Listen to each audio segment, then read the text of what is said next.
Narcissists have many skills.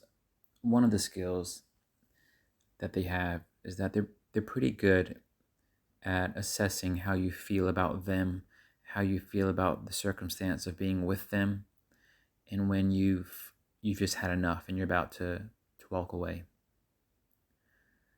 Narcissists know that when they have targets and they've conquered the targets, they've ensnared the targets, they've captivated and captured the targets, and the targets are, let's say, oblivious to what the narcissist is all about.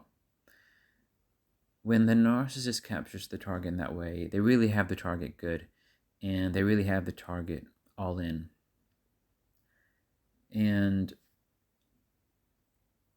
the target puts up with a lot of unwanted behaviors, undesirable behaviors from the narcissist before they reach their breaking point.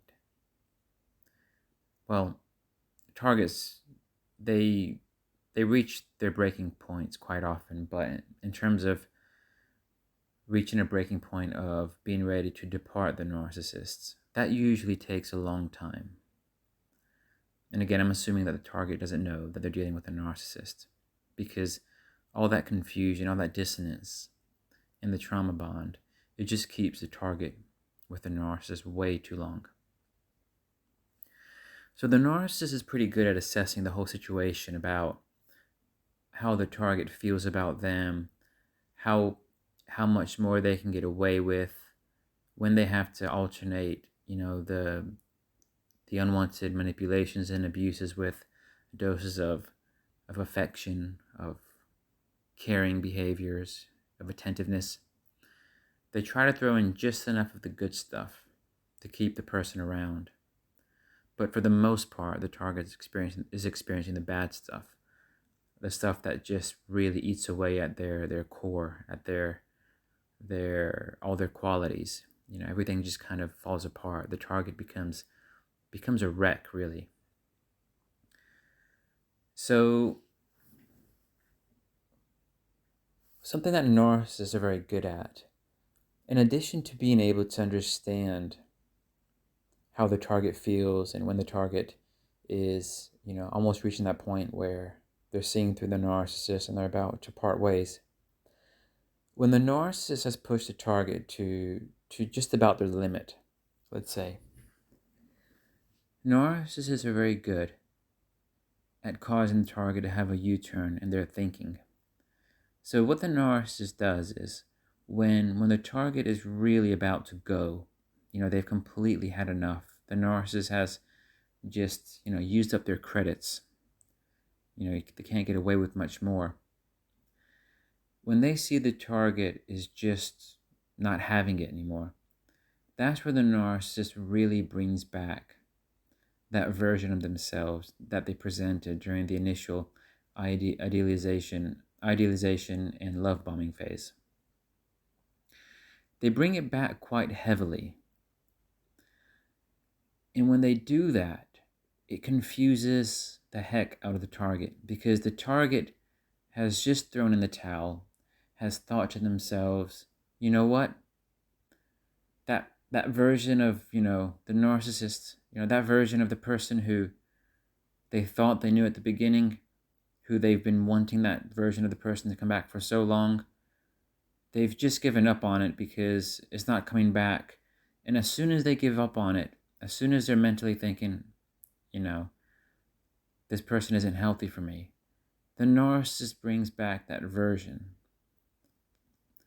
that ideal version that the target just wanted for so long and hoped for so long that version would reappear, in a sustainable way.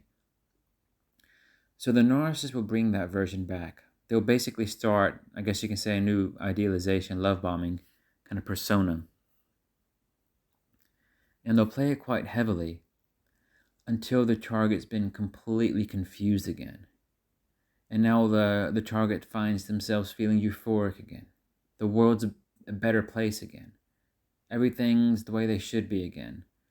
They're hopeful about life again.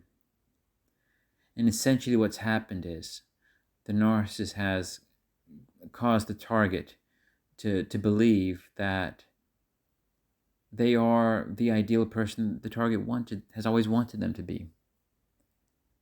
And then the target finds themselves almost forgetting all the many months, years, however long it's been, of terrible behavior, of abuse, manipulations. They find themselves forgetting about that because all they see now is this ideal version of, their partner, the narcissist. And the narcissist can get away with it because the target doesn't understand narcissism, doesn't understand these people, doesn't understand how they operate. Once the target's been around the block a few times and has come across these people, then, once you're educated, it doesn't work the same way anymore. But the narcissist has a huge advantage when the targets are not educated on NPD. Because what the narcissist does is they'll throw in the good stuff at the beginning, get the person hooked, and then it's a very long devaluation. And, assuming the narcissist doesn't want to get rid of the person yet, let's say they don't want to discard the person yet. If the person's about to walk out the door, then the narcissist just reinstates the persona that they presented in the initial love bomb idealization, basically bringing that back to life. And the target all of a sudden feels they don't want to go anywhere. They can't. The trauma bond just re-strengthened itself. So narcissists are very good at sensing where the target sits with them, how much the target is wobbling in a sense of just not having it anymore and about to pounce. And when they've determined that, they've pushed the person about as far as they can push them, they pull them right back in. And for a target who doesn't understand narcissism, oftentimes that cycle can happen multiple times, sometimes 2 or 3 times, sometimes 10 or 20 times. Sometimes the target never breaks free until they understand what they're dealing with. And then they can rationalize and break free. But without understanding what they're dealing with, it's really difficult for them to break free.